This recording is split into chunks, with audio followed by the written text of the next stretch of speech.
Jabari. Yes. Martha! Martha! Martha! Martha!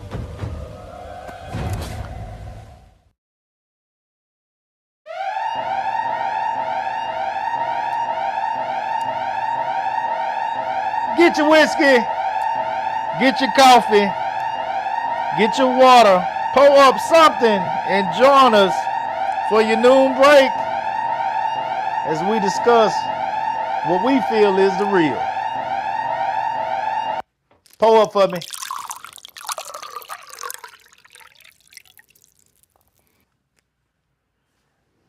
And welcome to another episode of Salute the Real. I am your host, Brandon Cooper, and is with me here is my hard-working but off today loyal friend. He's big time now. You know, it's getting to the point where, you know, I don't know if I'm gonna be able to hold on to this man because, you know, you got a lot of stuff coming his way. You got music videos. You got these type of jobs that he did in this studio. You got lady friend at home. You know what I'm saying? You got a whole bunch of things that's happening for him. And he has plans for this upcoming season, you know, to create something big. And I'm excited to see where that's going to go. But y'all please welcome my boy, my co-host, Mr. Do-Right. Mr. Do-Right, how you doing today? I'm doing pretty good, my little ashy elbows. Hey, it's cold outside. It's cold, but this that time where your grandma used to put that petroleum jelly on you, a little baby oil. You know what I'm saying? You know when it start getting cold out. Y'all ain't use baby oil for lotion? For lotion? Yeah, when you were younger. No, not that I remember. We had Boy, lotion. we use petroleum jelly. We use petroleum jelly on our lips. Man, And my grandma would put that petroleum jelly on my lips. Yeah, she'll get her hand. that's funny. Put that petroleum jelly on my lips. Then she'll get that baby oil and throw that baby oil all over my arms and stuff when I was young. Oh, I remember that boy. Petroleum jelly is in the name. Petroleum jelly. Petroleum, that shit was made from oil byproduct. Vaseline. Yeah, Vaseline. Vaseline. No, we didn't use Yeah. it. But I will say, I know we had somebody. Y'all about do right making me sound like I'm crazy here. I don't know. I I know think my you grandma crazy. wasn't the only one that had me using Vaseline on my lips when it was we cold had that outside. Blue Magic in the house. You Blue remember Magic? Well, that's hair, right? Yeah, but that shit is made from petroleum jelly. You can't convince me otherwise. Oh.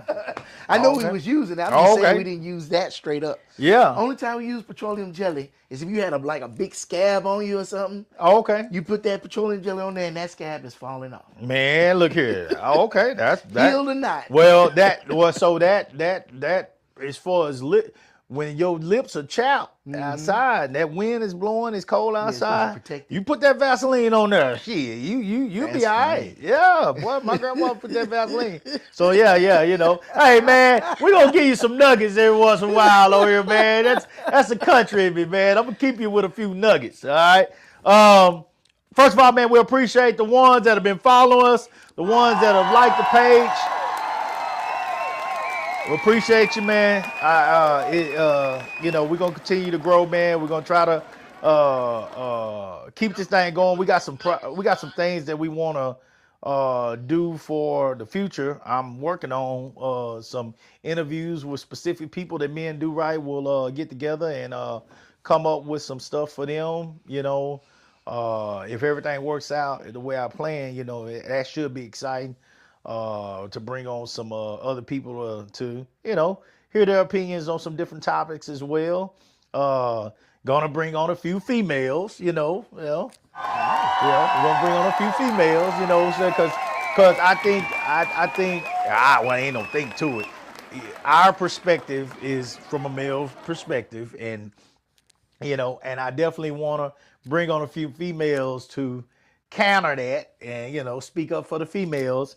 And I think that will create some good discussions, debate, but good discussions, you know, and possibly a little bit more understanding, you know, on some things.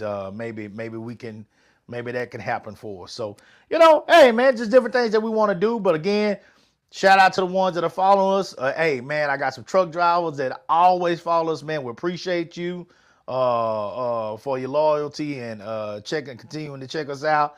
Like the page, but guys, don't only like it, man. Share it with somebody else.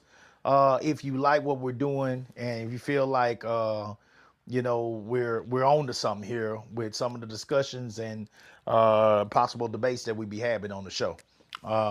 Anything before we get started today, right? Hold on, I gotta make some in the field adjustments. Yeah, Quick see, because that's why I'm gonna lose him because you know what I'm saying he be seeing things that I don't even know nothing going on. So while we got that going on, we'll. Yeah, now I feel a lot better about that. I don't know what happened. All right. Yeah. We can cut out Jeopardy music now. Oh, you had the Jeopardy music? Yeah, I had to go while we. Okay. All right. So real quick before we get started, I want to talk about my Cowboys. I want, yeah, man. It happens. It happens. This is why for all those people that, Coop, I know. Now y'all going to the Super Bowl. No. You don't hear that come out my mouth. And I make that clear to everybody that brings that shit to me now. You don't hear that come out my mouth because I have no reason to say that. And no Cowboy fan that's being serious with y'all. First of all, most of the Cowboy fans that even say that kind of stuff to y'all, they're just bullshitting. They're bullshitting because they know that's what you guys expect them to say. So they're bullshitting. They just fucking with y'all. Okay? But I have no reason to say those kind of things because, again, we have not been to the Super Bowl 30 years plus, whatever. So I got no reason to say that. I don't say that. I am one of them people that enjoy game to game. Game to game, okay? And the Cowboys did, in my opinion, what they've been doing for years against the Detroit Lions. They had a letdown.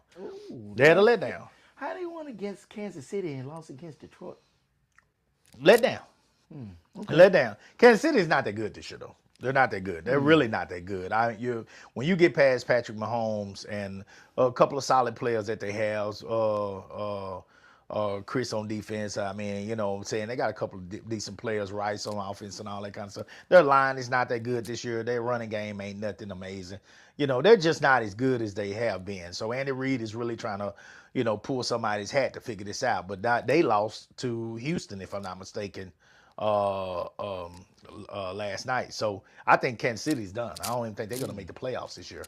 And that's a team that was in the Super Bowl last year. Yeah. Be like that, man. It be like that. It's, so they got to go back to the drawing board. So, but yeah, Dallas beat Kansas City. They beat Philly. They had won the game before that Philly game. And then all of a sudden, here you go. The moment that all the Cowboys fans start getting excited and feeling like we got a shot to get back in this thing, bam.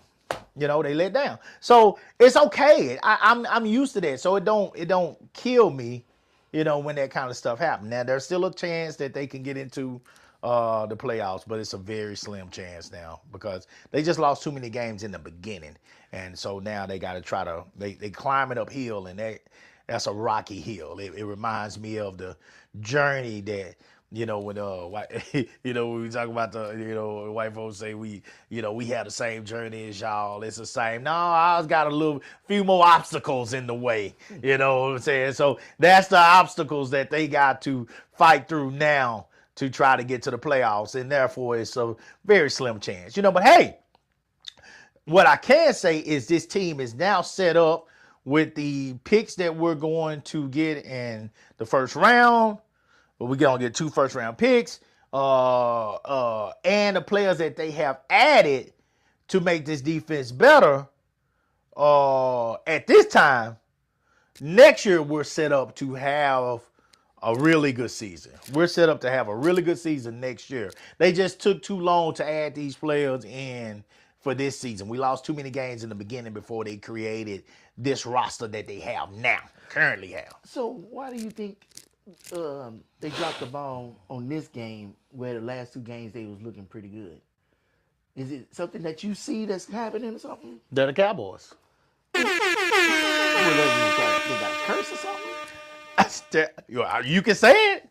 That's what they've done over all these years.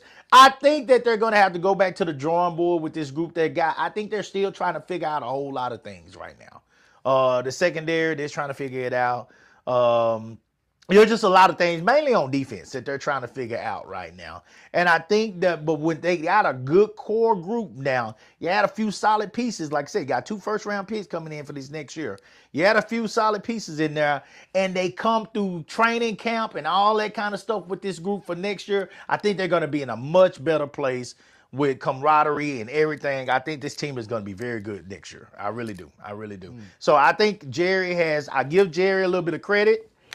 I give him some credit. He's went out and he put some good players together. And he's really pretty much stayed out the way. I like the coach. I finally like the coach. I like this coach we got. I think we're in a good spot for next year. Same thing with my Longhorns. I think Longhorns didn't get that. We got left out the playoff thing. The whole college playoffs. I think this playoff thing is very messed up. But even after a lot of teams that we beat in there, you got teams like James Madison that are in the playoffs, guys, and we're not. They're not. Those teams aren't better than us. I mean, so people can say what they want to say. They're not better. But it's okay. I mean, Tulane, they're in the playoffs and we're not. So it's okay. It's okay. I think that this is going to be a much better group next year. Same thing. I think they had a lot of young players this year, and I think they're going to be much better next year. So they got a bowl. I think they're going to be playing against Michigan in a bowl. The Citrus Bowl or something like that, some kind of chip bowl or something, whatever. But I mean, I think they're going to be much better next year too. So hey man, but the key to it for all those fans that get very butt sore behind all this is learn to enjoy game to game, guys. Learn to enjoy game to game. If you enjoy game to game, you won't get so excited and get yourself so amped up, and therefore you set yourself up for such a major letdown when they lose. It's entertainment. It's entertainment. We got to remember that. Your family is not going to eat because the Cowboys win unless you work for the Cowboys. You know what I'm saying? So just keep that in mind, and you will learn to deal with it the way I do. And when you get frustrated, you'll get frustrated in the moment, but you'll be fine the next day. I'm fine. I'm okay. You know what I'm saying? Because I know who my team is. All right. So that's the thing with that. One more thing on sports before we move on. Shedeur Sanders. Shedeur had a start yesterday. I want to put this out here real quick. I want to put this out here. Shedeur's numbers yesterday in that game.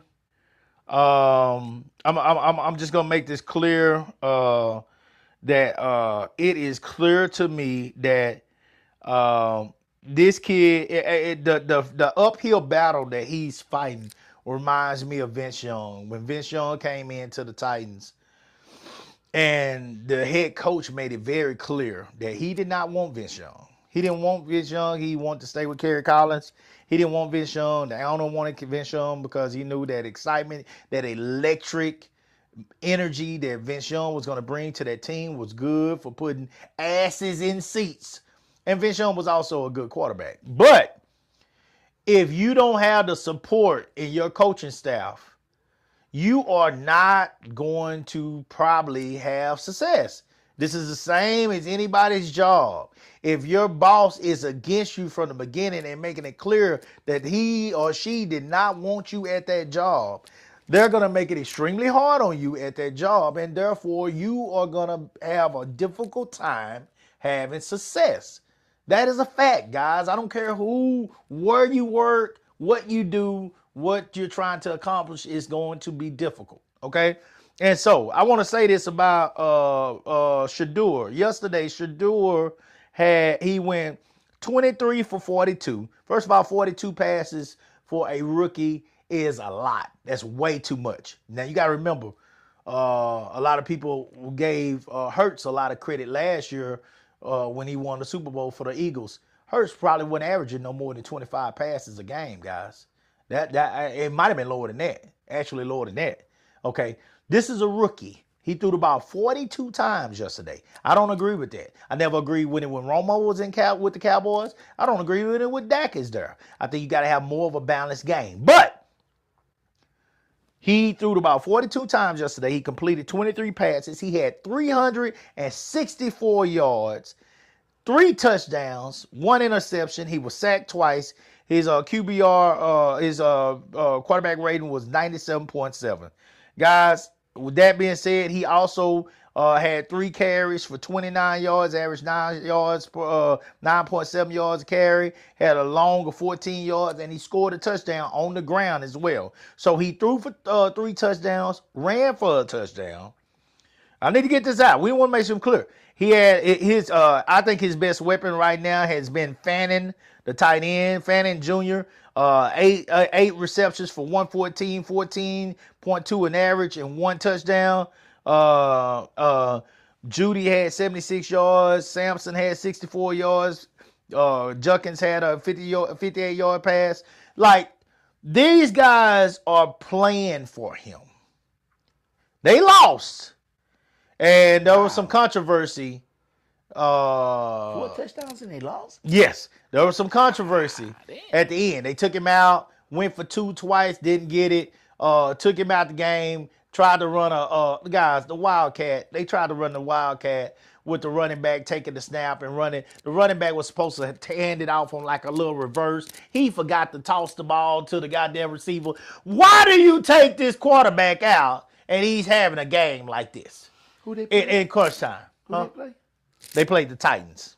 And he plays on the Browns, right? He plays on the Browns. Yes. Why do you take him out? These guys do not want him to win, guys. Like I hope y'all are understanding that. They don't want him to win. They do not want him to win. They're going for a high pick, and it almost feels like, okay, so are they going for a high pick so they can go pick another quarterback? Because you picked 2 quarterbacks in this draft. You still got Deshaun Watson on your team that you're paying a boatload of money that was getting rubbed on by all these different, I guess these little Asian the massage shop? massage parlors. Oh, okay. You know, he was getting them allegedly getting them rubbed out of him, and finally all of them tried to sue his ass or take him to court for the shit, whatever, civil suit or I don't know. He didn't pay for the happy ending? I have no idea. What they I don't gonna know. sue I him don't. for? I don't know. I have no idea.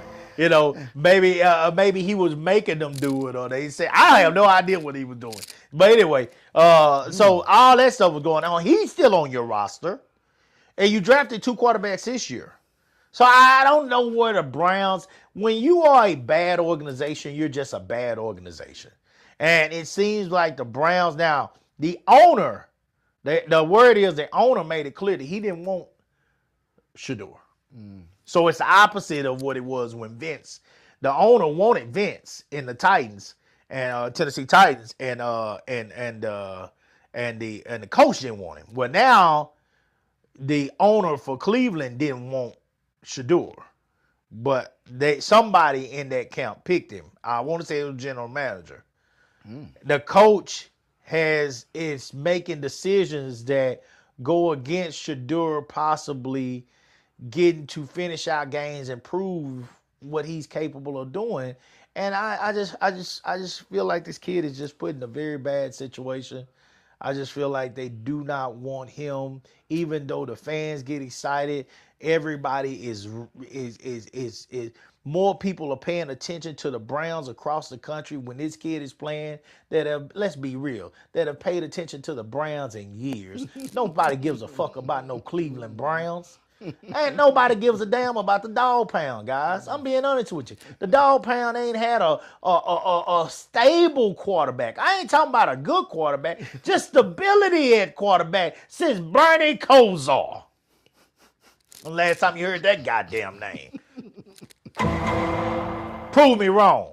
You know what I'm saying? So let's stop acting like this kid is not bringing some excitement to this game for you guys that y'all ain't had in decades. In decades. You can talk about the Cowboys all you want. But one thing about the Cowboys, as proven yet again on Thanksgiving, the eyes are gonna be on the TV whether you like them or not. They're going to be on the TV. Most watched game, 57 million, something like it was. Most watched game ever. Non regular season game ever. Yet again. Yet again. It happens every year. There's nothing different. It's not going to change. Can the Browns ever say that? Hell no. Trash. Y'all trash. People have not cared. You should be glad that this guy is a part of your organization and that he is going to do his best to uphold that Sanders name. And he's going to do his best to perform. He proved it yet again. Yet again. See, that's the good thing about stats. Stats don't lie. Kiss ass. Stats don't lie. I'm looking at them. 364 yards, 3 touchdowns in the air, 1 on the ground. Stats don't lie.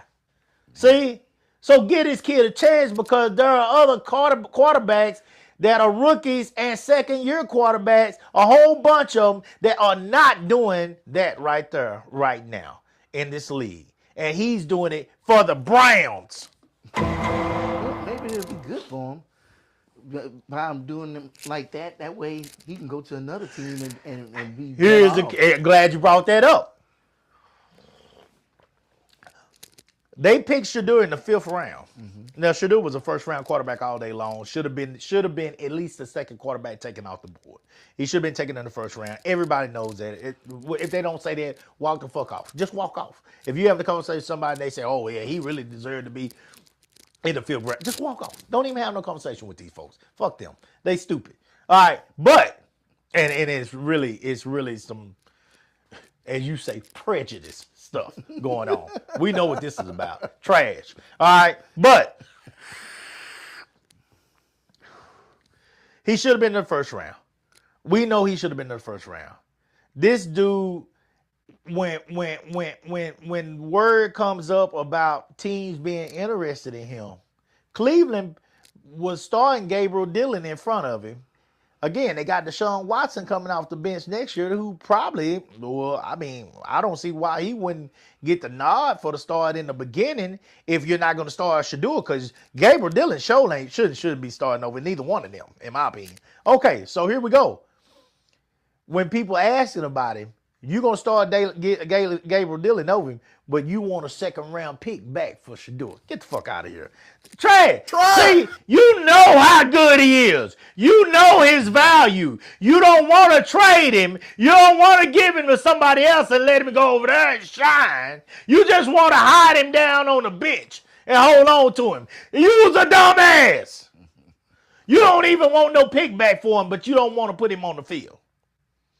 It's terrible. It's like somebody picked the Browns to be the team to keep this kid quiet and keep him from being accomplished in the league. Yeah. It's like the league chose the Cleveland Browns to do this. That's what it feels like to me.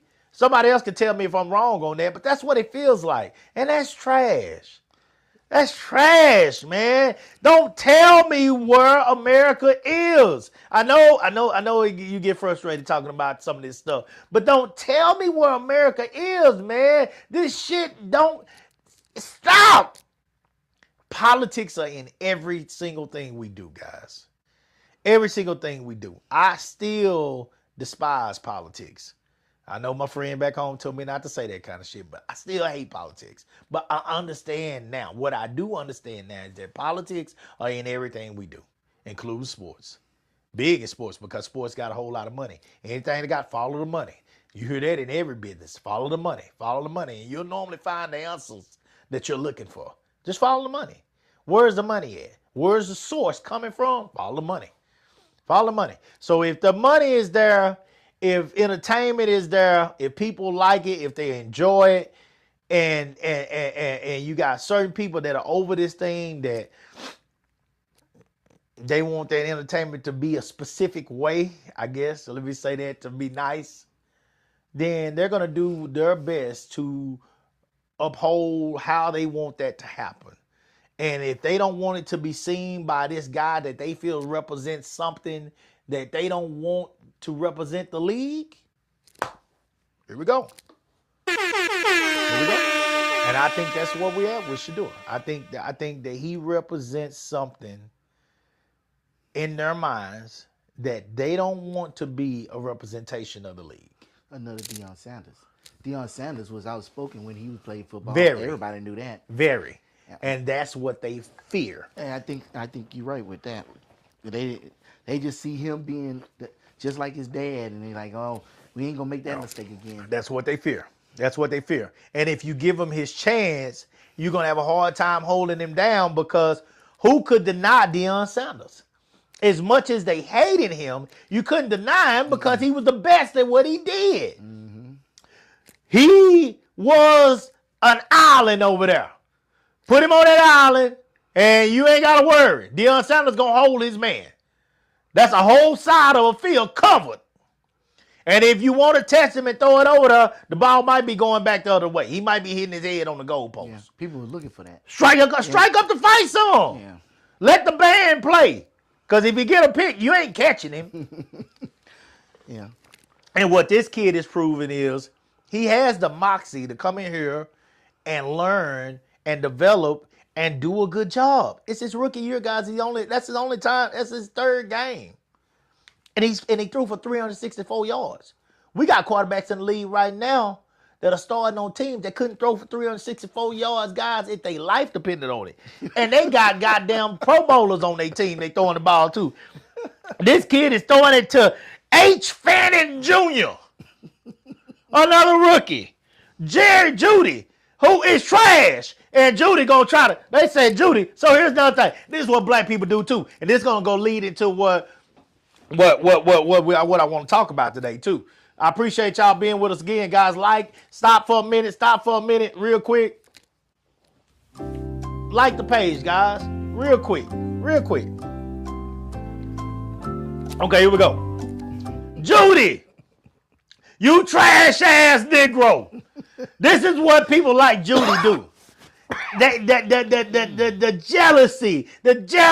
Y'all are supposed to be friends. This guy is throwing you the ball. You're supposed to be family. You're on the same team. You're training together. This kid is bringing excitement to this team. You're supposed to be the top receiver on this team. Most people's teams, you would barely be fighting for a number 2 if they had good receivers. But you're the number 1 receiver on this team. And they say every time in that last game, not this one, but the last game, every time that Jeudy missed, Shador might have missed him on the pass.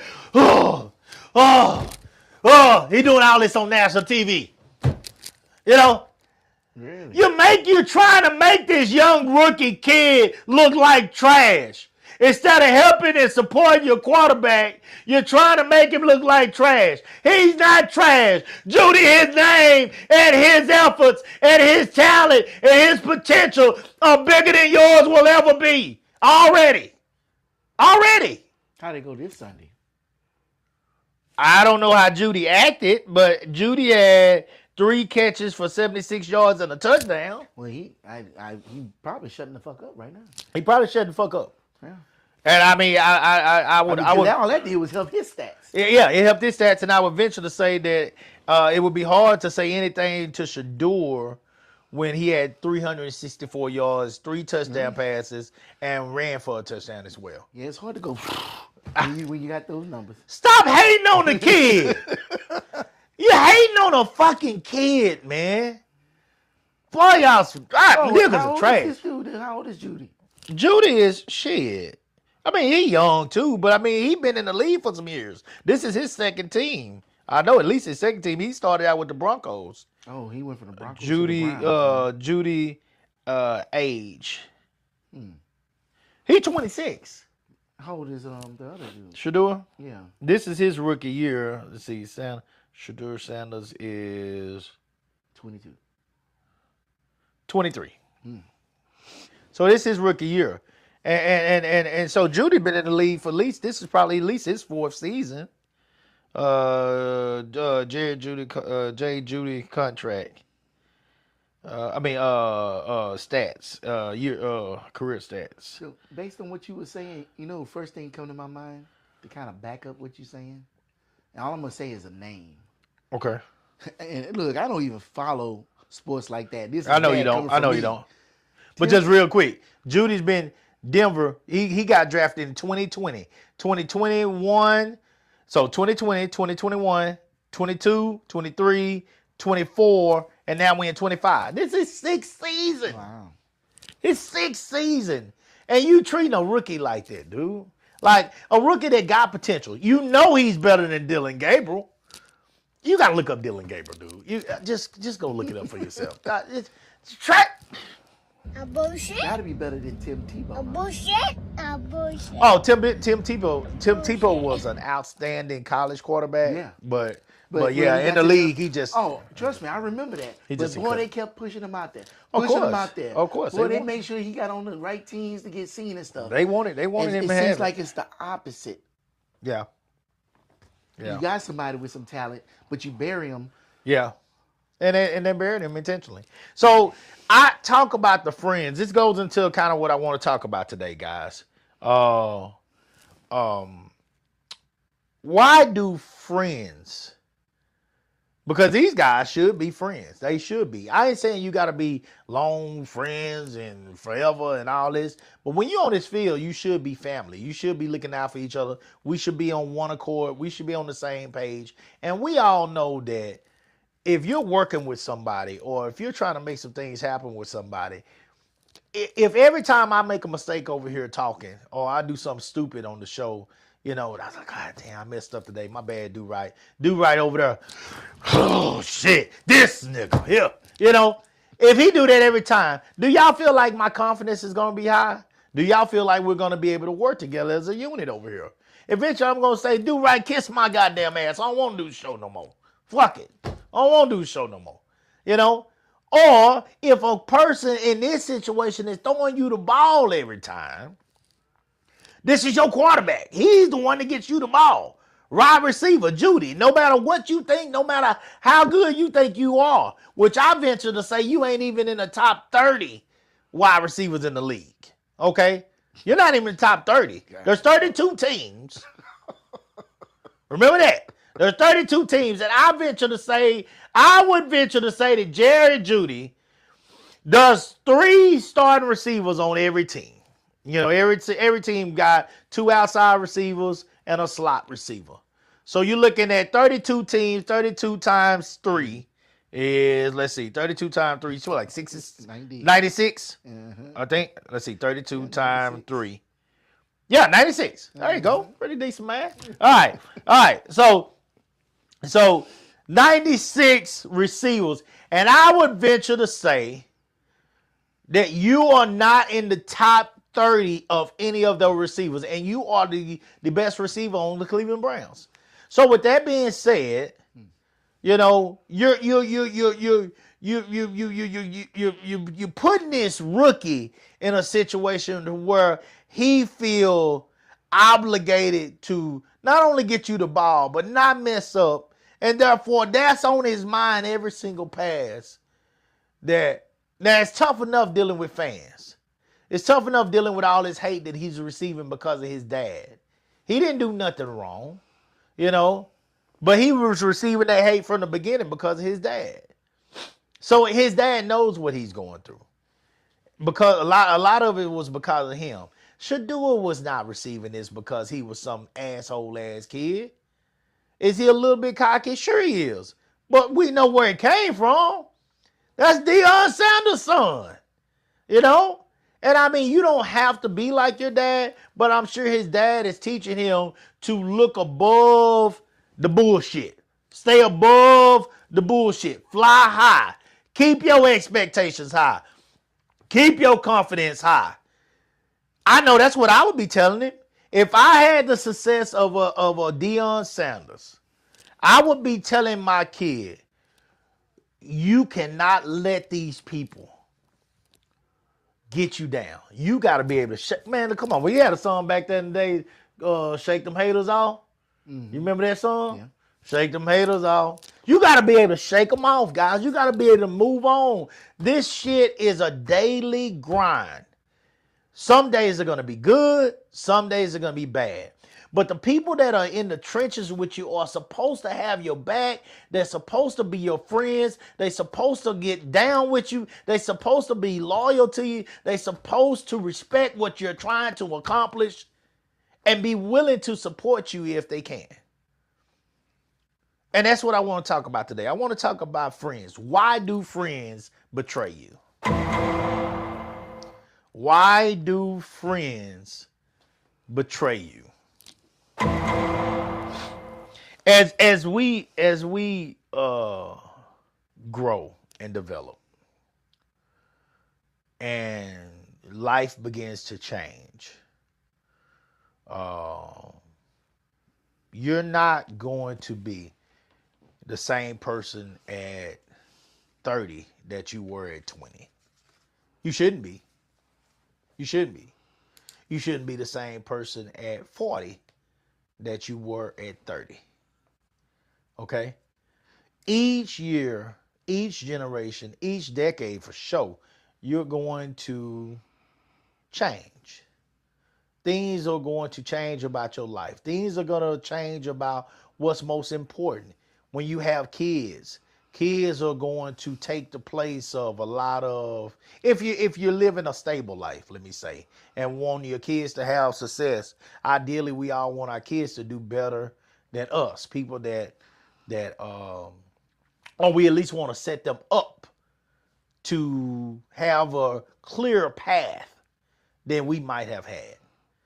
There are different ways to explain that, different ways to look at that. But ideally, you want your kid to do better than you did. So if you ever have kids, you ideally want them to be more accomplished, not at least have to go through some of the struggles that you may have had to go through. You know, I think Do-Right can speak the same as I can, and talking about some of the struggles that our parents had to go through for us to eat, keep lights on, gas on, whatever, cable, whatever we had, pay rent, pay for cars. Even if you didn't go through that, particularly in your family, if you're our age, you probably saw some people that were truly struggling to make ends meet, because there was a lot going on back then. There was a lot going on back then, and I'm not saying it's not happening now, but there was a lot going on back then in the crack era, you know. So if you didn't get to see none of that, then hey man, shout out to you. You know, glad you missed it. But I saw a lot of that, and it was rough. But as you grow up, guys, we grow up, we get to a certain point in life. There are friends that you grew up with that, for whatever reason, you know, life might take them on a tad bit of a different path.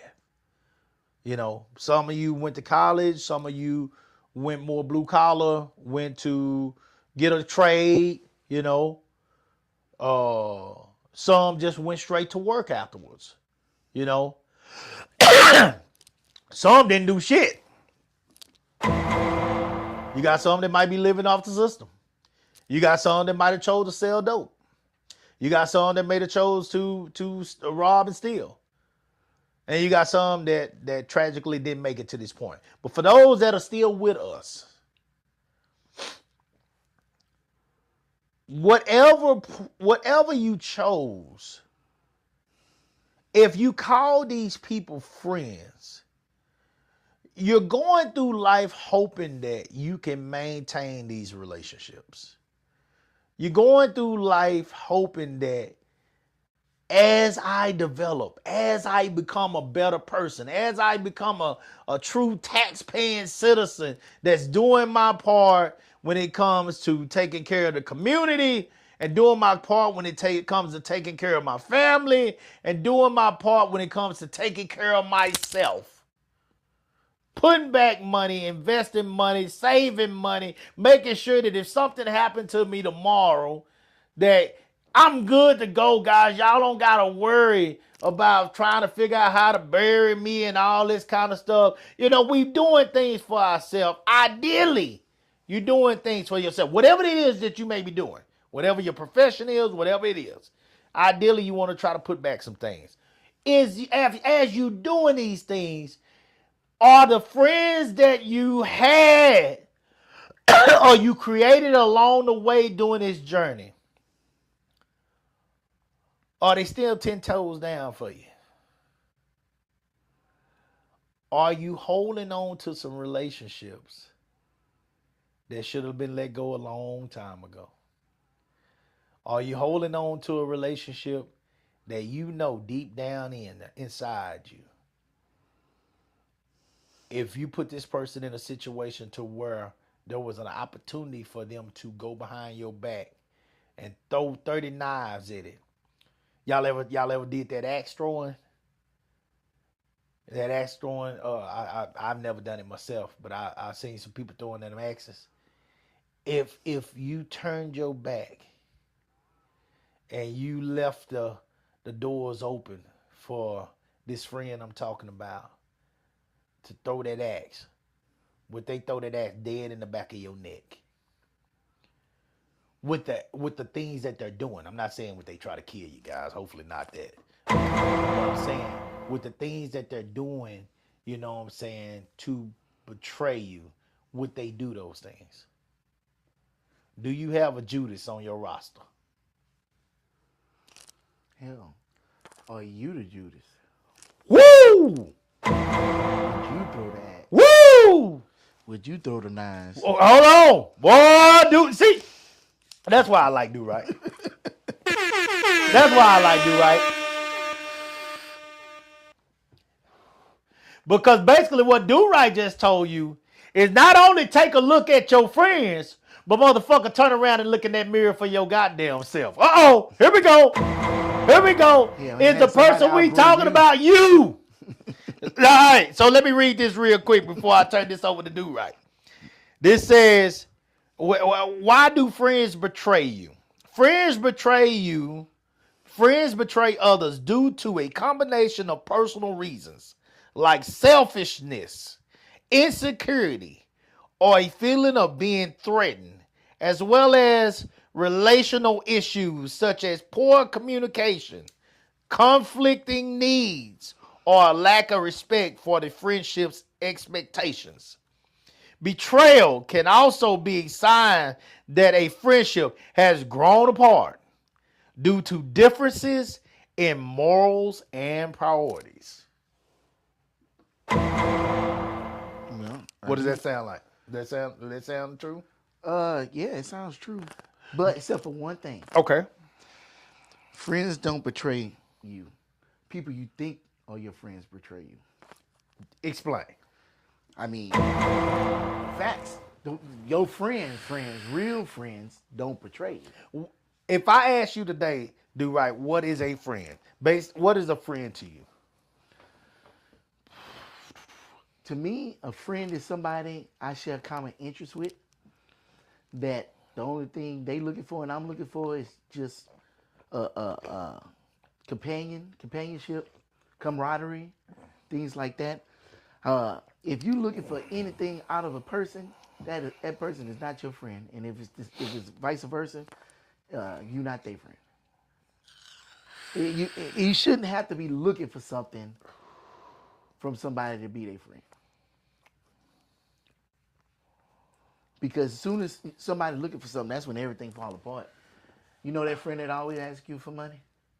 Never pay you back? Woo! That always need a helping hand. Can you help me move? But then they too busy to help you when it's time for you to move. Let them borrow something, you never get it back? That, to me, you're not a friend, you're a convenience. You're an ATM. Yeah.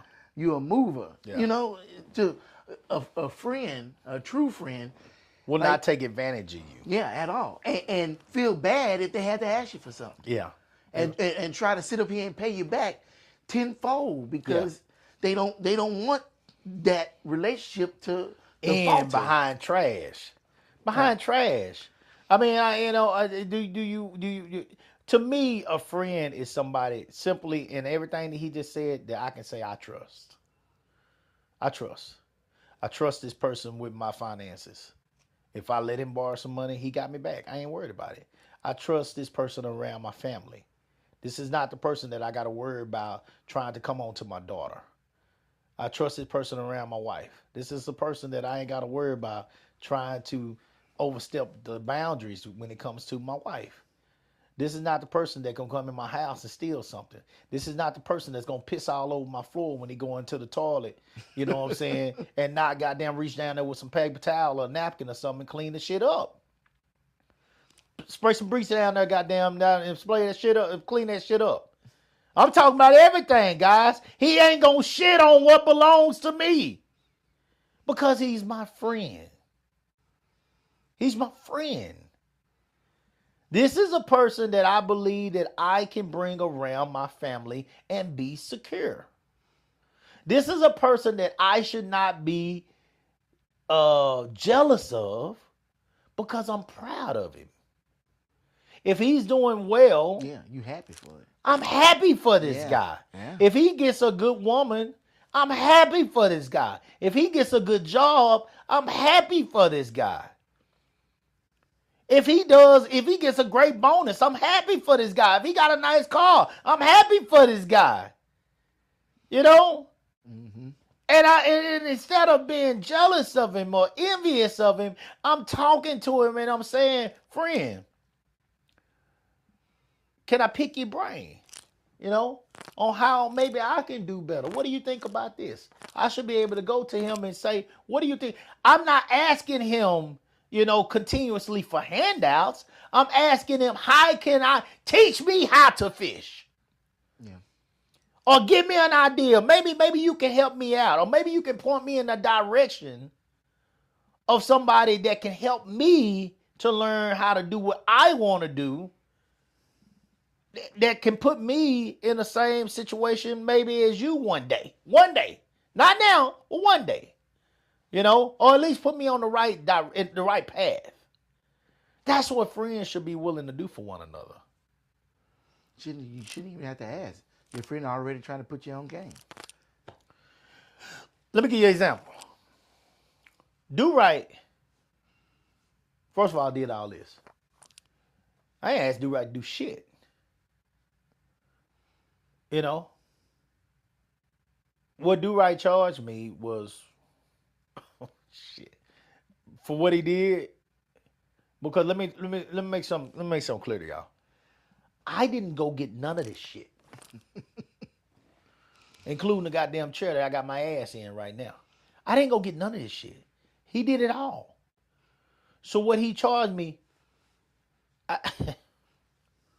how long did it take me to pay you? Oh, you didn't long at all. Like 10 seconds, 15 seconds. Let me tell you something. When people this man was on his knees in here putting down this floor in here. I get the fuck out the way. Because I don't know what I'm doing. And I didn't want to mess up his work. I don't know what I'm doing. I wouldn't have started this job. So I wasn't going to do shit. I got the fuck out the way. If he needed anything, if he was hungry and want something to drink, I told him, man, the house is yours, bro. Do what you want to do. Restroom right there. Go whatever you want to do. Come whenever you want. Work on it whenever you want. Whatever. But I didn't get in his way. I did not bother him.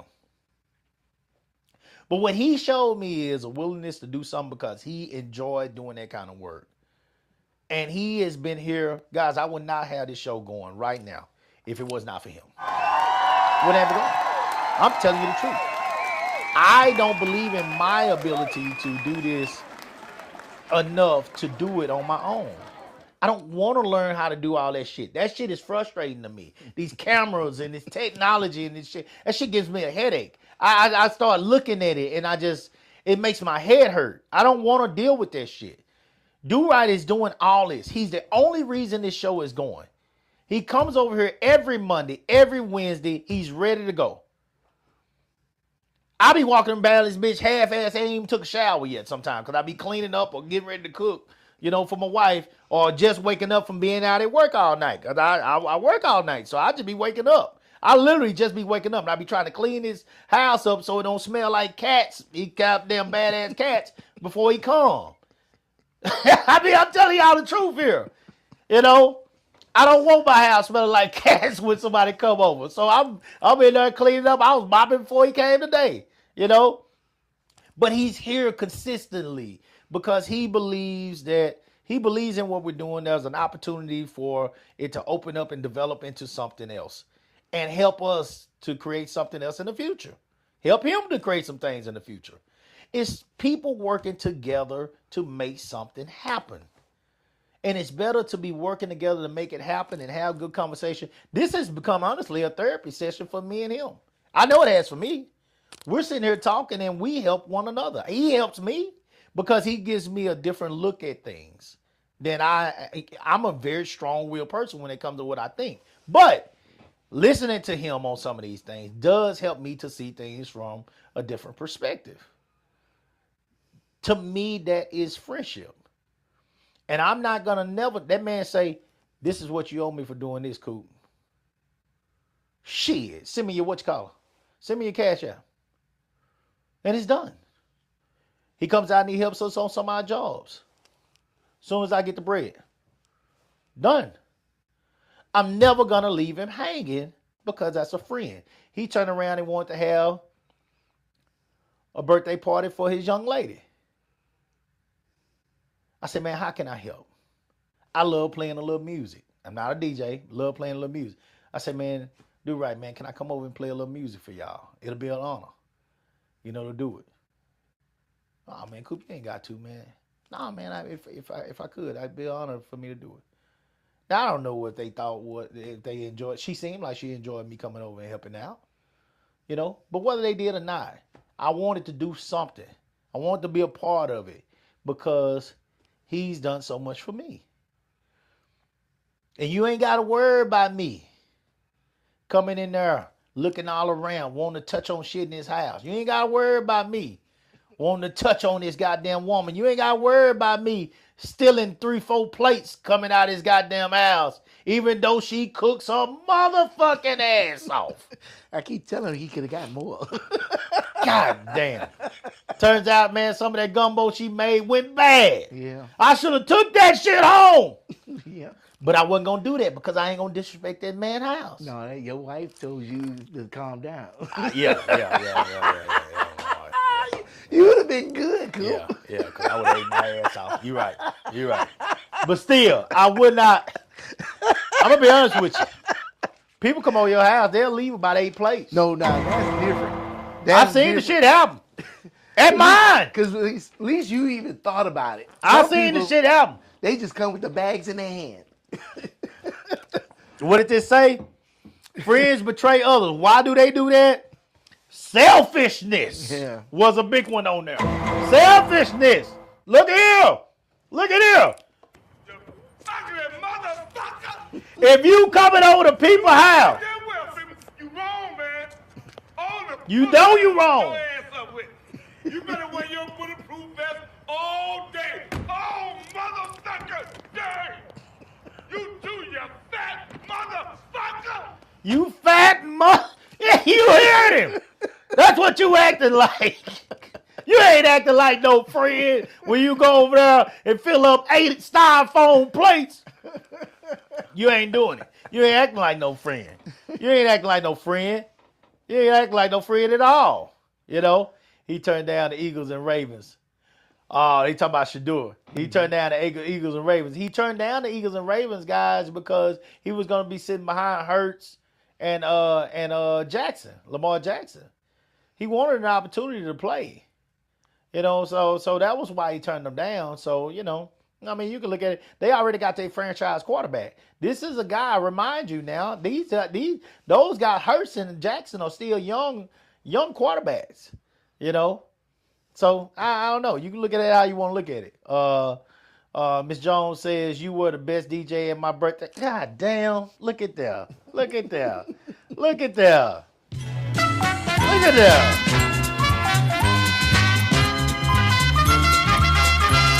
Look at that, man! That's all. But my point is that he don't have to, selfishness, guys, selfishness, doing things that are about you and you only, looking out for you and you only, holding on to this friendship. How many of you guys out here are holding on to a friendship that is about to be burnt, The bridge is done. It's cracking at the goddamn seams. And you know that this friendship is really done. How many of you holding on to it? It's been a lifelong friend. And you don't want to let it go. But you know you have surpassed. And you are more concerned about what this is becoming than happy about what it is.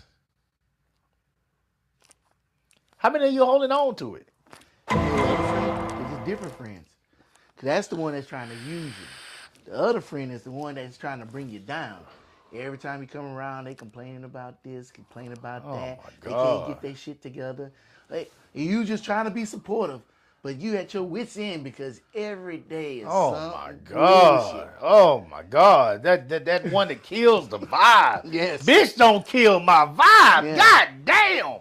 Damn. Every time I talk to you, you killing my vibe. You trash. You need to get yourself together. You need to get some therapy. We all go through things. We all go through things. And a friend should be there to help you. But you can't help nobody. They won't help themselves. Oh my God, what are you doing? What are you doing? That reminds me of those people that get into relationships that say this person is responsible for my happiness. What are you doing to make me happy? Bitch, it's your happiness. It's shit. Trash. It's your happiness. You choose to be happy when you wake up in the morning. There are people that do not have much, guys, but they wake up and they choose to say, I'm going to be successful today. I am going to be happy today. I'm going to do the best at what I can do to make myself feel good today about myself and my family. If we ain't eating nothing but a goddamn sandwich today, I'm going to make that sandwich the best goddamn sandwich my kids and my husband and my wife done had this month. It's going to be the best sandwich they done had. I'm going to spread that mayo with love.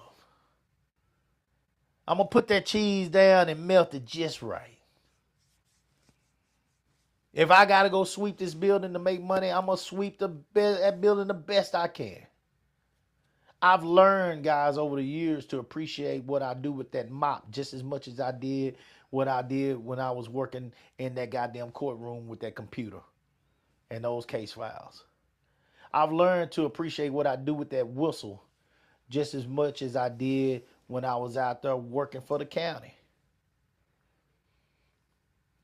Be grateful for what you have. Be grateful for who you are. Be grateful for the people that are surrounding you that are quality people. If you have surrounded yourself with quality people, but do you have quality people around you? The other friend, the fair weather friend. What's the fair weather friend? Fair weather friend. Fair weather friend. You always there for them, calling on them, checking on them and everything. But boy, miss a phone call. Why you didn't call me? Well, damn, phone work two directions. You on pins and needles with this motherfucker. Why am I always there for you? You on but pins and needles. You ghost. You can't do nothing. You can't do nothing. If you do anything, shit, why I didn't get an invite? I didn't hear nothing from. Goddamn. If I do invite, you ain't got time for me. You know, every time I move, every time I shake, every time you see a picture, every time we go somewhere, I got to reach out to you. Why ain't you in touch with me? Because I ain't been invited to shit. Uh-oh. I I can't have no fun without your motherfucking ass. And you see pictures of me doing something and you get mad. Oh, goddamn. If you was in touch with me, if you were talking to me, if you cared about conversing with me outside of when I'm actually putting on some clothes and getting ready to go somewhere, maybe you would know what the fuck is going on. What you doing this weekend?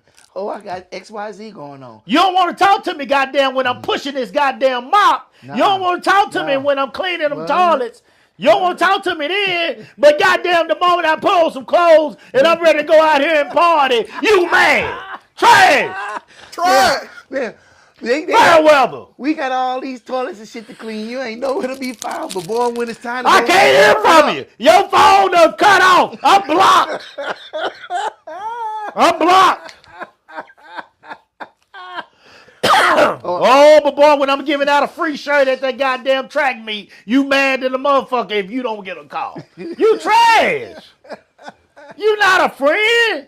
Fair weather. You come when the opportunities are there for you. Yeah. You broke as a joke. You don't want to get nothing bring from your business out there and goddamn make money because you see that I got all these people out. Trash. I know exactly what you're talking about. What's Fair up, weather. buddy? What's going on, pal? Oh, they the big homie then.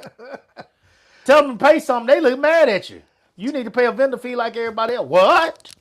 I gotta pay. I thought we were homie. Nigga, I gotta pay for this place? Why you think you get in free? So you gonna get in free at my event and make all the money you can. Don't pay me a dime because you my friend, but I gotta pay for all this shit out here. Trash. These are users. These are people who do not love you. These are people who want to leech. They suck your blood like a mosquito. They suck your blood like a vampire. Shit. These motherfuckers will suck you dry. These are the people that wrap that web around your legs, wrap that web around your arms. They wrap it around your face, and they eventually just grab a hold of you with those fangs, and they suck you dry. There's nothing left but skin and bone. They will suck you dry until you have nothing left. MC Hammer. MC Hammer. These are the MC Hammer stories of the world. Your boy, Shannon Sharp, just had T-Pain on the show. Did you see it? Where he was talking about people in the industry saying that he's their brother. He said, man, don't believe that shit. They ain't your brother. Because all they do is use you. They used him. They featured him.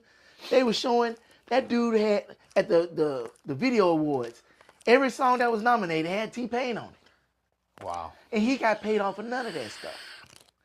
But then, wow, he didn't get paid for those features? No, and then, I don't want him in the video and stuff like that. But then come around, T-Pain started being, put some shit out there, and his name in people's mouths. Hey, T-Pain, you want to do another feature? No, nigga, why would I do a feature with you? Shit. You already showed me who you are. Shit. So yeah, friends, brothers, it don't make no difference. It's the same shit. Common reason for betrayal. Here we go. Let's talk about those things that I mentioned above. Selfishness. A person may act in their own self-interest to gain power, money, attention, or to protect themselves. They might prioritize their own comfort over the friendship's bond. These are people, guys, that are constantly thinking about themselves. November taught me. Here we go. It always comes back to it. November taught me. I'm telling you, I am a different person based off what I saw in November. This world is about themselves. Now, will I ever be that person? Fuck no. That's just not who I am. That's not how my heart is built. I cannot just think about me. I cannot just be happy with I'm having success and people around me that I call friends are struggling. I can't be happy like that. That's just not who I am. But if that's who you are, I don't want to be around you. Let me be clear. I don't want to be around you. And you're going to slowly start to see me pull away. I'm going to hurt some feelings today. And it's okay. It's okay. Because I can honestly say, if I'm willing to hurt your feelings, I don't believe you're going to be that person that's going to be there for me anyway. See where we're going? Every show I do on here talks to not only the public, but it talks to people that are close to me. Because this is who I am now. I don't sugarcoat shit. If you are around me and you are a leech, move. If you are expecting me to help you, but you don't feel like you can do anything for me, move. If you don't even have a time, and when I say do things for me, I don't want you to give me shit. Just give me some time. Holler at me every once in a while. Coop, what's going on, man? How you doing? Shit. Now I don't talk on the phone much, but a text here and there. Mm-hmm. Just check on me. Just check on me. Same thing with the Cowboys. When they do good. What he say? What pastor say?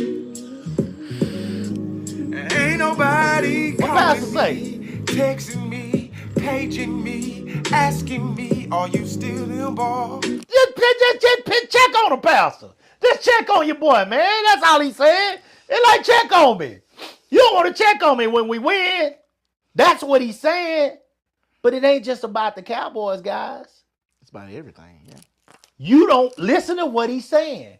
When we win, when I win, you don't want to check on me because you too busy being jealous of me. Or they need you as their friend and you doing bad so they can feel better about themselves. Woo! Shit, fuck that Law and Order. Explosion. Shit.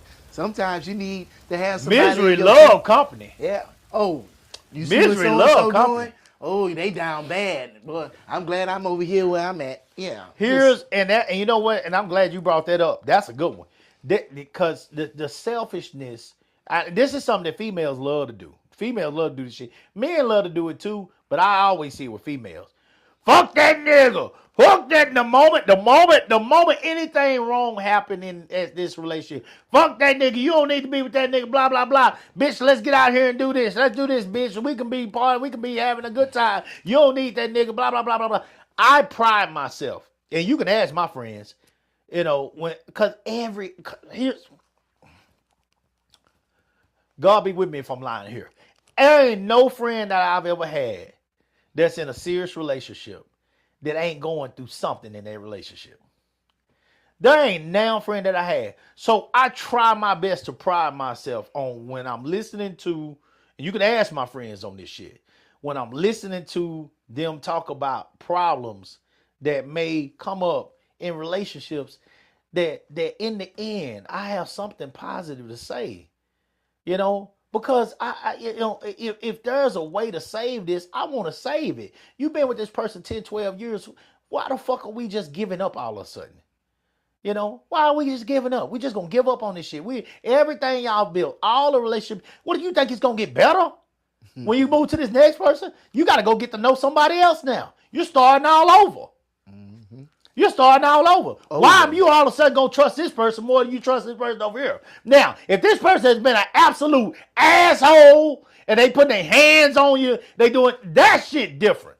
But I'm talking about little problems here and there, and it might be a major problem, but are these problems that can be resolved?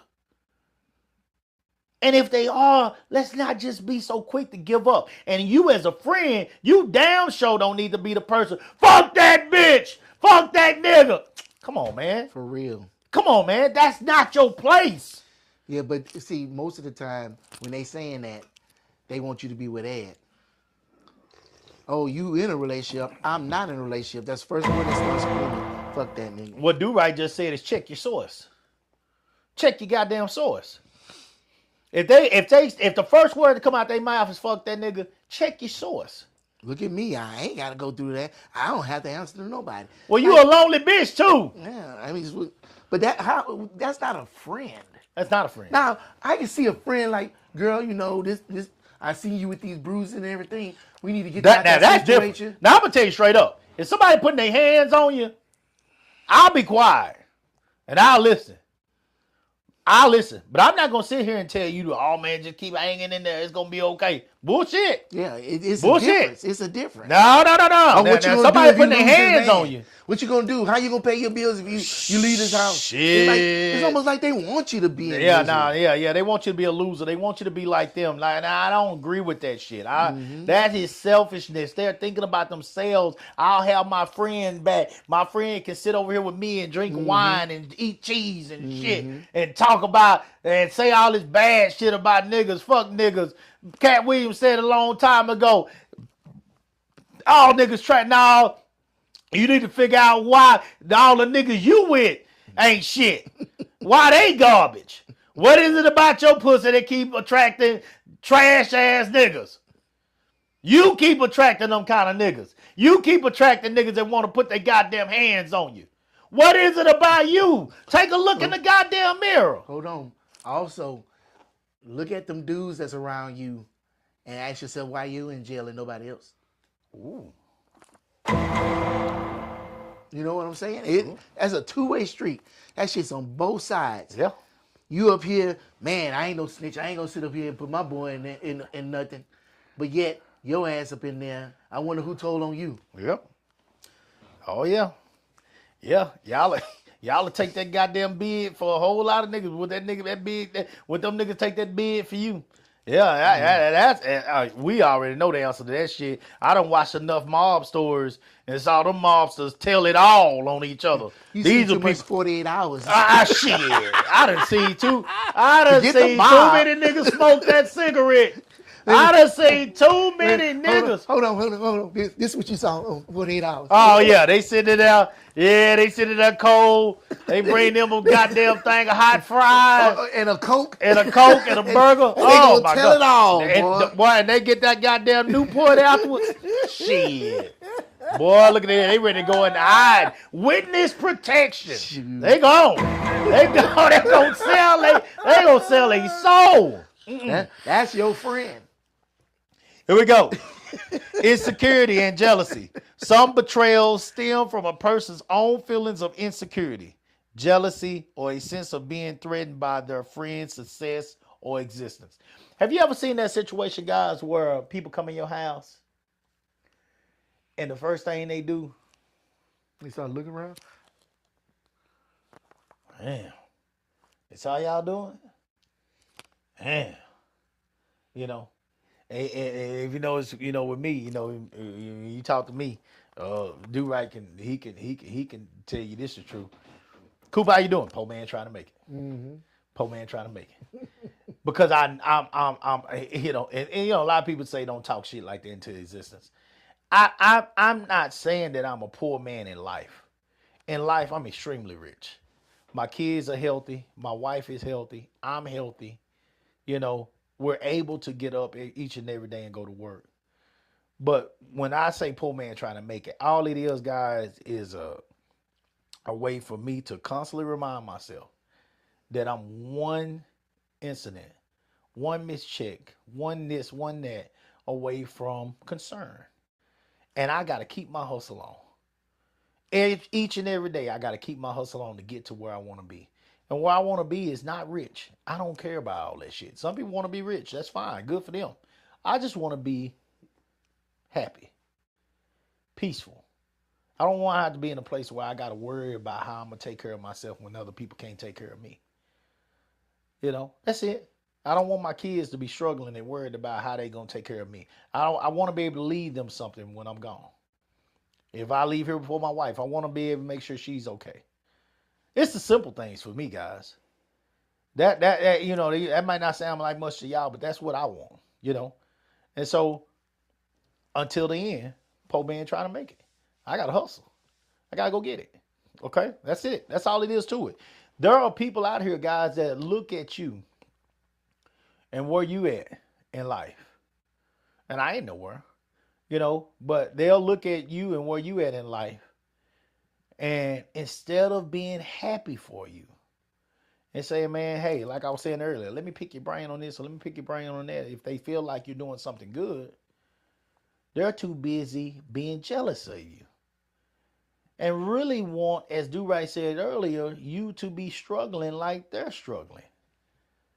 And no matter if you told them something good, they're going to look at that and be like, fuck you. I don't want to hear that from you, because they're really not happy for you.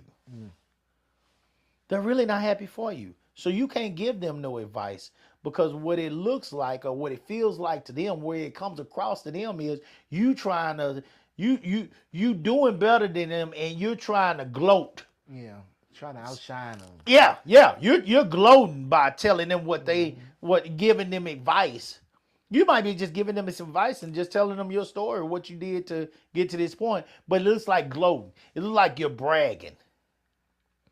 It looks like you're bragging on who you are and what you've accomplished. And you putting charity down on them. Fuck. You know, when you got people around you like that, you are going to lose. There is no saving that relationship. There's no saving you. Bad association spoils useful habits. There's no saving it. That person's gonna bring you down. Either you elevate somebody up, or somebody's gonna bring you down. And that's where they talk about you outgrowing people. You outgrowing some people because these people they're so invested in the way they feel about you in the moment that there's no saving there's no changing how they feel, you know, because they're instead of looking at you with proud eyes, they're looking at you with envious eyes, you know, that face of envy, guys. Did y'all ever see that Malcolm X the movie with that Denzel did? First of all, one of the best performances I've ever seen. The fact that he got, to this day, the fact that he got an Oscar for the bad role as a cop. Oh yeah. As a bad cop, Training Day, and did not get one for Malcolm X. It's still like murder to me. It's a crime. It's a crime. Whoever does that should have been arrested. Just make the decision. I think it's an absolute crime. Okay. But you know I got some words for that. But. Oh, okay, yeah. Here's the movie buff over here. So I'll let you say something about that. But let me get this point. But when he was up there, when I say the eyes of jealousy, the eyes of evil, when he was up there at the podium before they came up to shoot him, when they showed them in the audience, when you saw the guys that ended up shooting him, did you see their eyes? Did you see the look that they had on their face? Yeah, like if you remember you and not me. The eyes, they looked at him. I mean, it was eyes of evil. Yeah, they was ready to kill him. So it was eyes of evil. That's that look. That's that feel that you get from somebody who is completely jealous of you. You can feel their eyes. You can feel the hate. If you one of those people that kind of feels out people, you know, with females, they might call it a female intuition. Kind of just got this. They got this vibe. You just get this feeling that something is fucking going wrong. They joke about it when they come to their men. I tell that nigga doing something. Where the fuck is he at? I gotta find his goddamn phone. Let me get out here. You'll see him goddamn taking off their rollers or something. Let me get my goddamn ass out this bed. That nigga fucking up. I feel it. Okay, well that's a feel. That's the kind of feeling that I get when it comes to these type of people. I can feel it, man. I can just feel it. I feel his vibe. You know, your energy is wrong. You know what I'm saying? Benny Siegel say your handshake ain't matching your smile. I can feel it in the air. Your handshake ain't matching your smile. You know, I can feel when they not happy for you. They're not happy for you. They don't want you to have success. They want you to feel the way they do, or they want you beneath them. Even beneath them. Further beneath them. Because here's what I do know. Some of them walk out the door and they lady, man, that show was nice that they had going on over there. Man, did you see that TV? Did you see that couch? They flows were shining. You know, them colors they had in the restroom. They kids are dressed real nice. Ooh, did you see that ring she had on her finger? I sure wish my ring looked like that. And this nigga the whole time, you could just feel, the Cain and Abel vibe just growing in this nigga. It's just growing in him because he's being compared to somebody that he ain't ready to, you know, he's allowing that to create evil in him. The jealousy, evil is brewing within him. And so if he don't check that shit, he is becoming somebody who is now not your friend, but your enemy. the insecurities, the jealousy, poor communication, a lack of. Oh, go ahead. You go ahead on. You said you had something to say about that Malcolm X compared to Training Day. The Training Day and Malcolm X. In Malcolm X, Denzel Washington played Denzel Washington playing Malcolm X, where in Training Day, Denzel Washington had to transform his whole self and play something he never played before, because that was the first time I keep getting him. Denzel Washington ever played a bad guy, ever. He never did it. He wouldn't even take bad guy roles because he didn't want to sit up here and be a bad example for his kids. But when he finally stepped out of his comfort zone and did something he never done before, he was recognized for it because he did such a damn good job of it. Have you ever listened to Malcolm X talk? Yeah, I have. Did you watch his body language? Oh yeah, he did a real good job at imitating Malcolm X. However, when you watch it, I put him right there with Ray. I put him right there with. I'm serious. The job. If you really paid attention to Malcolm X, the job that Denzel did playing Malcolm X is literally right there with Jamie Foxx and Ray.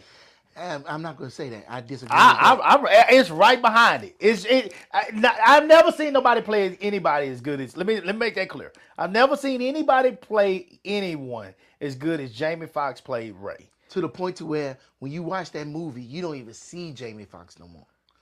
You see Ray Charles, because he had to embody him to the point to where he was walking around blind, closing his eyes, of wearing prosthetics, and having people lead him around. He didn't want to play him. He wanted to be him.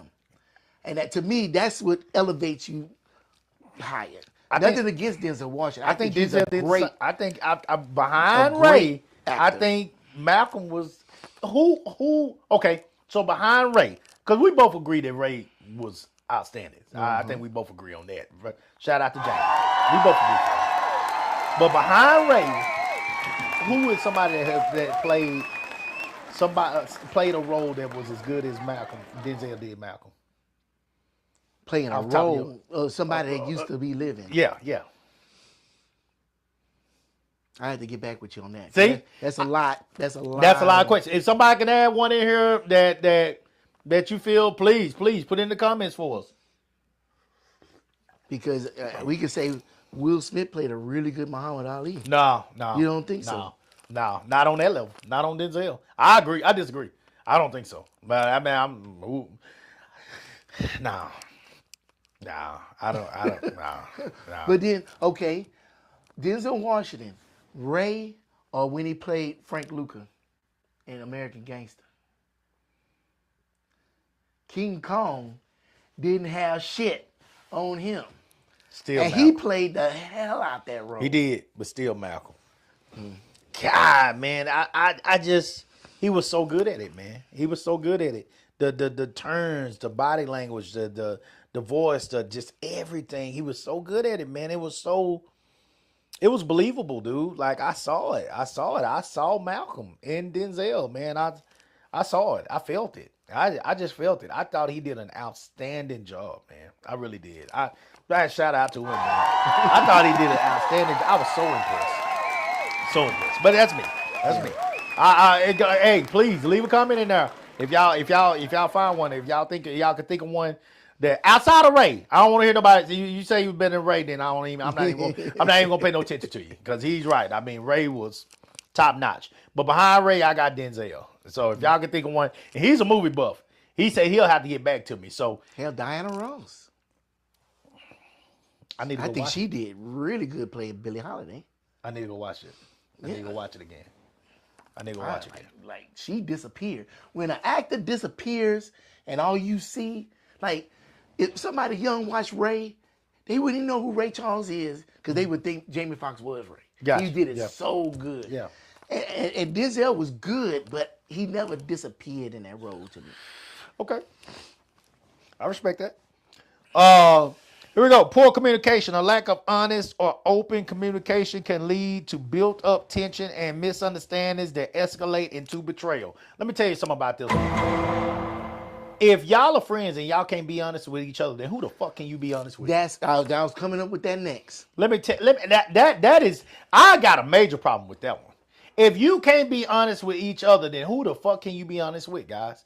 If you have a problem telling your friend what your concerns are or what problems that you have with them or maybe what's going on between you two, then who the fuck can you be honest with? Like, what is a friend supposed to be? What is a friend if you can't tell them what you see that is a goddamn problem? And if you are worried about bringing those things up, then are y'all really friends? No. I'll just say it. No. Especially if it's one-sided. Yeah. You know, the one friend always doing shit, always bringing up shit, and always causing drama, and then you call them out on that shit, and they're like, oh, I can't believe you did that. I'm offended that you would say something like that. Such untruths. But why would I be lying to you? Right. Why would I even fucking say it? If I didn't consider you a friend and want you to be the best friend that you can be. And the only way I can be the best friend I can be is call you on your shit. Because I expect you to call me on my shit. That's how you be better. If your breath smell like oil and ass, and I as your friend don't tell you your breath smell like oil and ass, then I ain't no goddamn friend. For real. I ain't no goddamn friend. If you got a booger hanging out your goddamn nose, and we go out, and you can't stop me as a friend, say, hey, kinfolk, come on, let's go wipe your nose, man, blow your nose. Why I gotta blow my nose? Nigga, because you got a gold nugget hanging out your goddamn nose. Nigga, blow your nose. If you can't tell your friend that shit, then what the fuck are y'all friends? Here we go. Now here go a real one. And this is tough, especially for men. For women, this is real easy. If I see your woman booted over, catching it from the back in the car,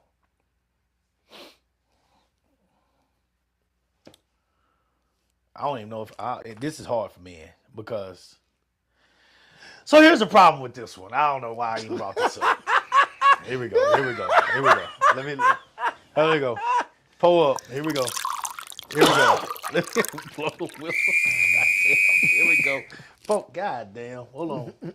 No, I need to have a drink for this one real quick. Let me drink some of this Remy. I'll drink some of this Remy today. You want a drink? No. You might need a drink for this one. I ain't there yet. You might need a drink for this one. I was there last week, but not this. Yeah. Oh, yeah. But you about to talk about the hammer. Nah, I ain't gonna talk about the hammer. Well, I am about to say that she getting that hammer brought to her. Mm-hmm. Yeah, we had that. Okay. If you know that your friends, this is your friend, you know that his girl is getting a hammer brought to her. You know that she's bullshitting. What do you do? I'm gonna ask you first. What do you do? You finna ask me? I'm gonna ask you first. I ain't gonna. What do you do?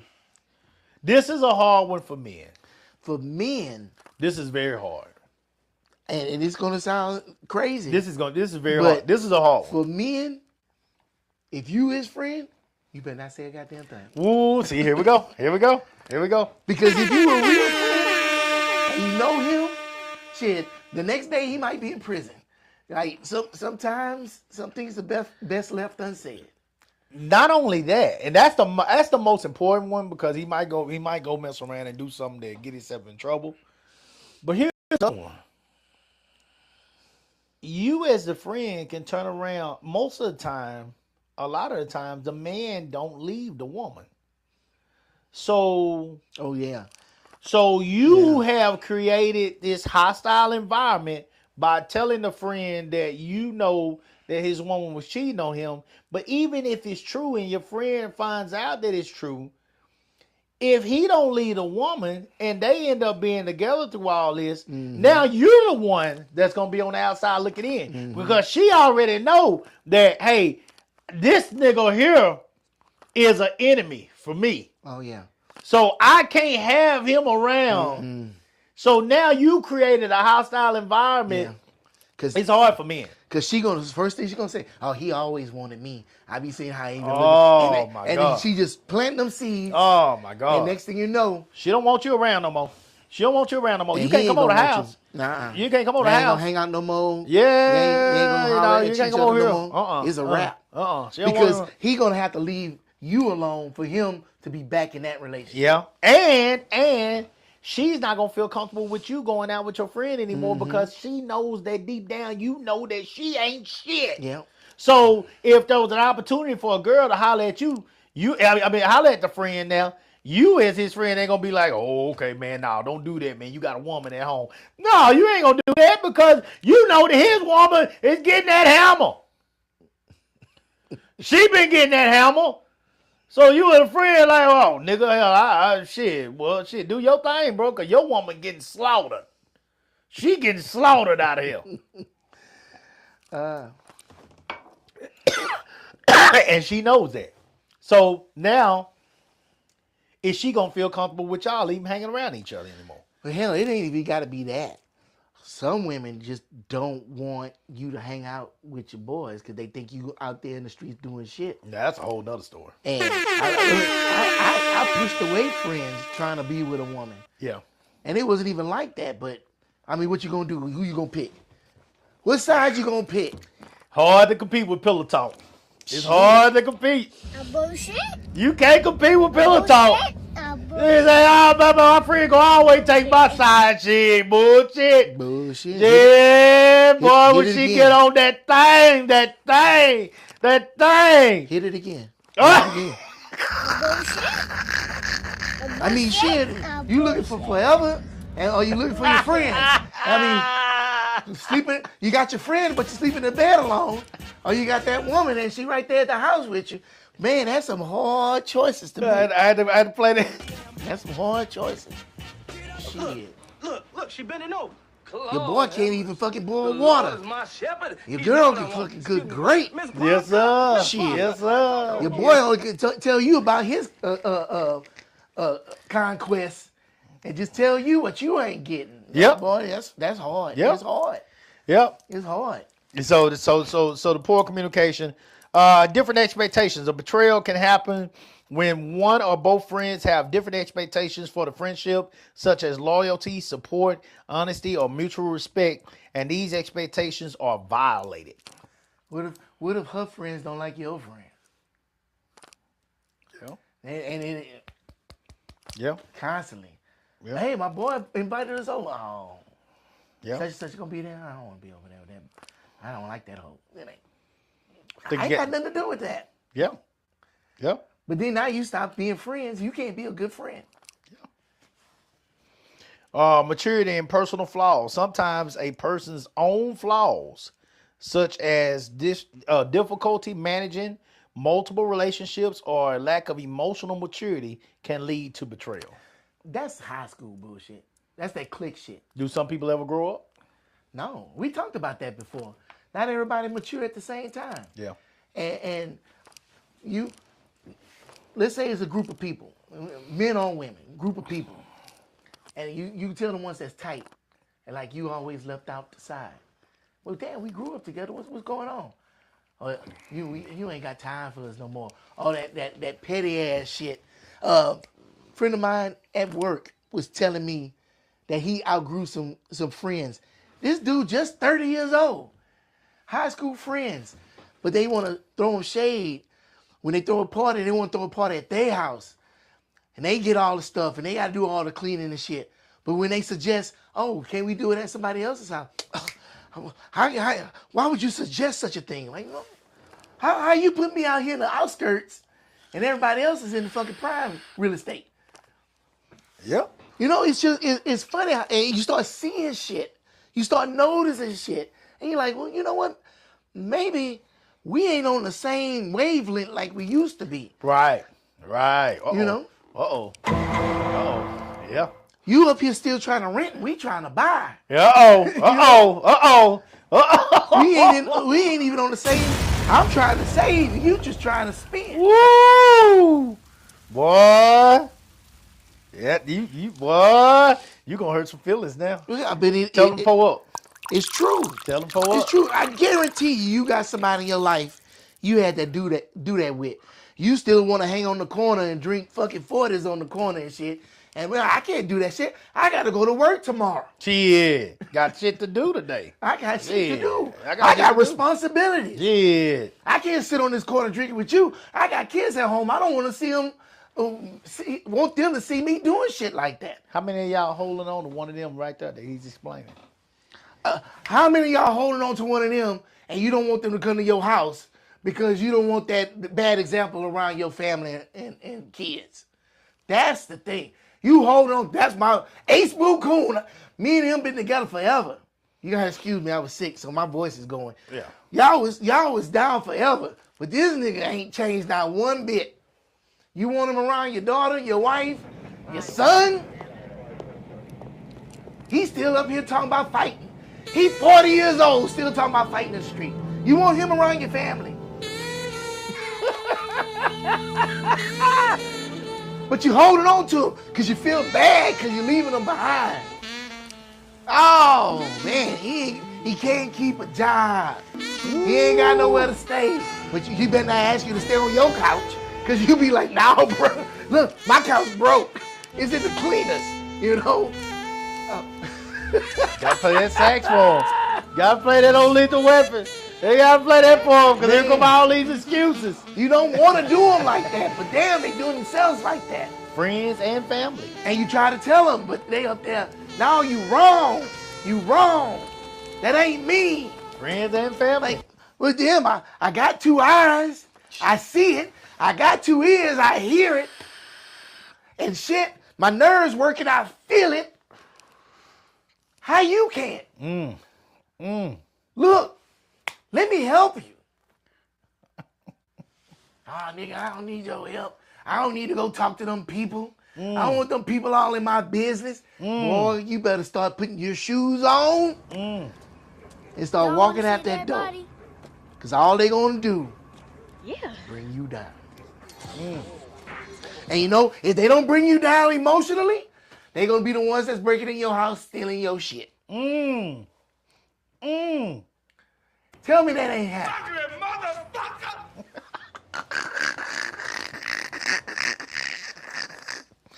motherfucker! Where my lawnmower went? Why? Somebody broke into my car and stole all my music equipment. How they knew what I had in my car? Because he been in there. And if it ain't happened to you, then you probably did it to somebody else. Oh shit, boy. Hey, boy, look at here. Blow this whistle. Woo! Lord have mercy. You preaching, Pastor. Man. And it's sad. You're gonna It's sad. have to ask him for our offering in a minute. Y'all like, share, and subscribe. That's our offering.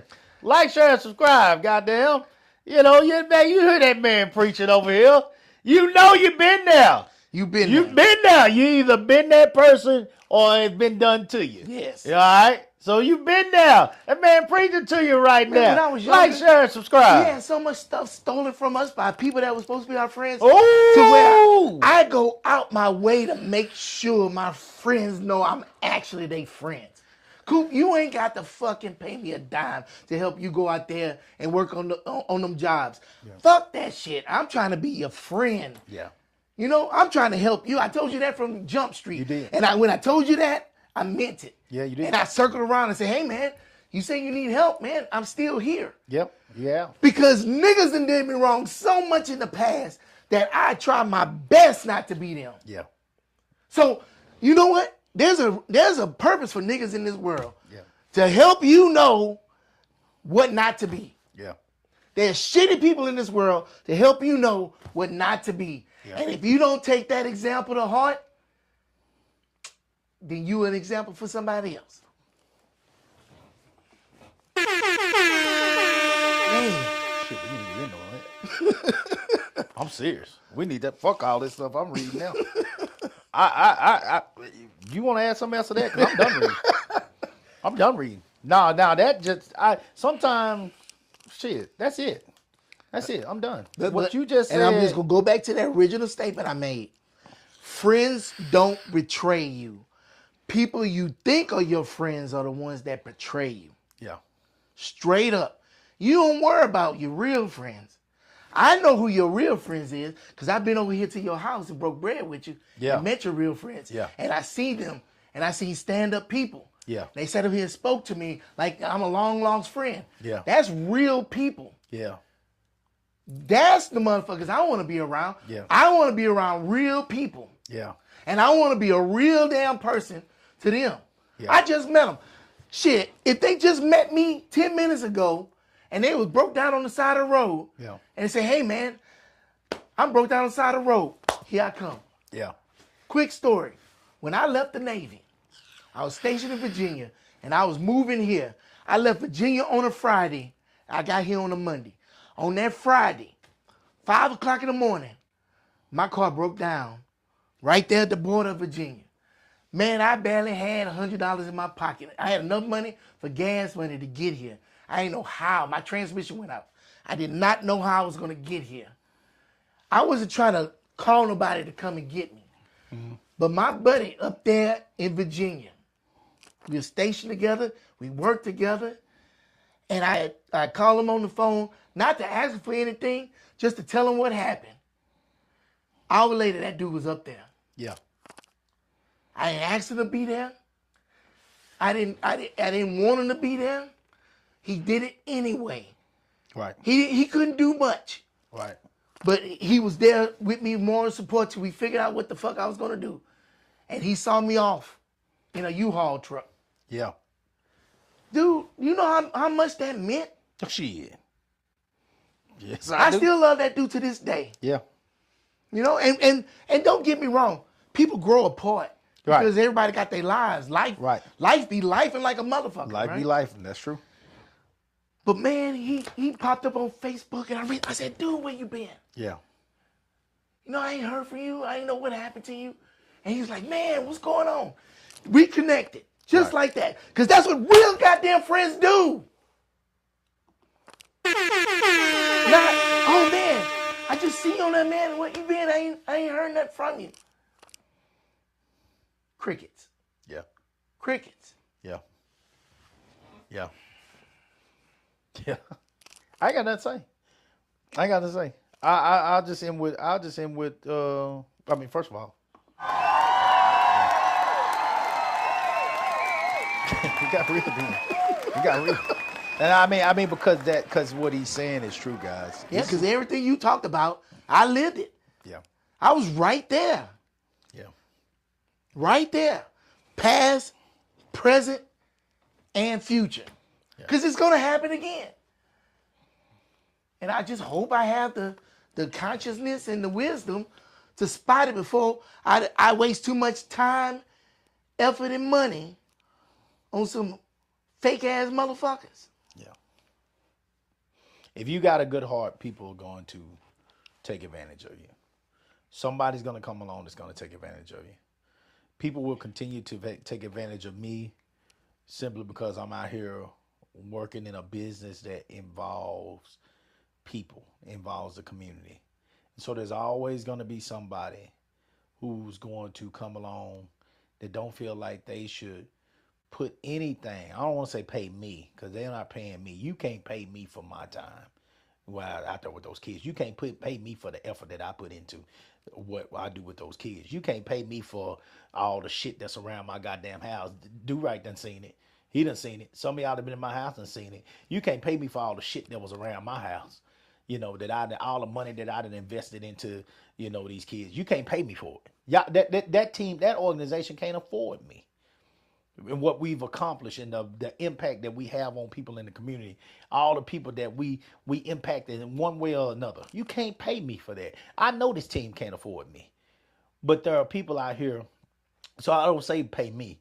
I say put something, invest into the organization. Make sure that the organization, that when you're paying for your kids' registration, you're making sure that we can keep this organization going. So pay it forward. Yeah, pay it forward. Don't pay it back. Yeah, pay it forward.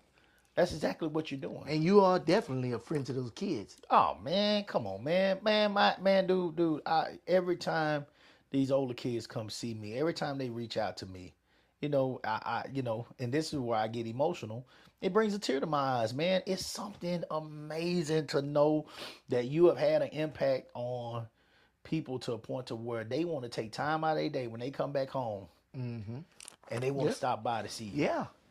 That's One of friendship. my kids just contacted me. That was another reason I asked you what you had going for, if you had anything going for New Year's this year, because one of my kids just contacted me and said that they're having a get together And coach, I mean, it sure would make me feel good if I was gonna come, if you're able to come by.